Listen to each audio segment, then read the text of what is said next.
was all masterfully planned and executed. During the Civil War, the Constitutional Republic abandoned Congress, which forced President Lincoln to issue martial law. At this time, the Republic was taken over by foreign insurgents who replaced it with the United States of America, Inc., in all caps, in 1871. A corporation that had the same name, the United States. What better way to replace it without anyone noticing that they just got turned into a business and commercialized? Now, this corporation was later purchased by the banking powers behind the Fed in 1912. The Fed was created in 1913. Why did this happen?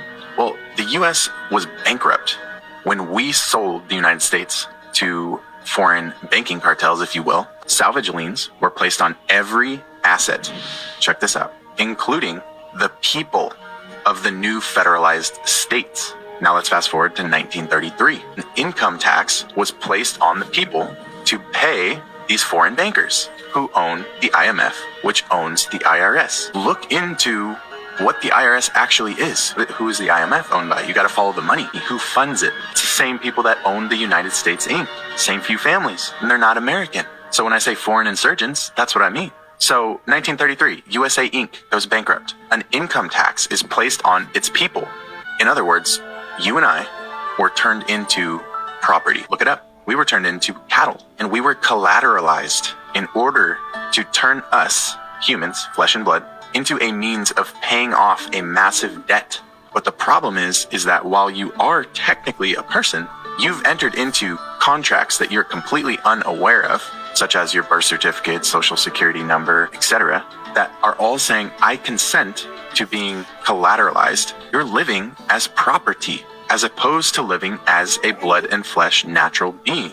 On paper, you are property. You are a corporation right now. You might be hearing this and thinking, we're fucked. We're property? Are you kidding me? And that's true. And property doesn't have rights. But here is both the blessing and the curse. There are multiple of you. Just like there's multiple United States of Americas. Sleight of hand, remember? What hat do they want to wear?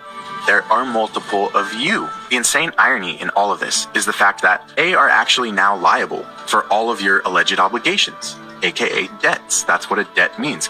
You can play a wrong move in chess and still win the game. And commerce is chess. Their greatest attempt to set us back actually is their greatest weakness. How can we owe debt if the United States is liable for all of its property? If we're its property, then it's the United States' burden to pay our debt. And that is exactly what the law says. I'm going to leave you guys with two different codes that I highly recommend you look into. First is going to be the House Joint Resolution Act 192. And when that occurred, the dollar was turned into what is called Federal Reserve debt notes.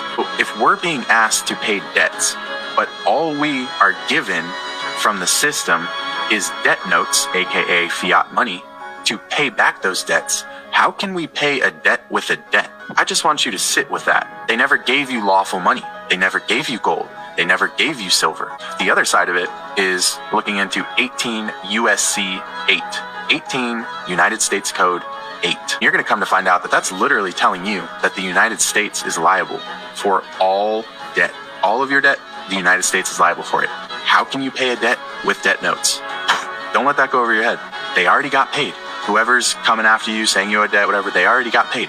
Why would you be paying it twice? Common law, a completely different, higher level set of law that comes from God, the Creator, is for a natural blood and flesh man.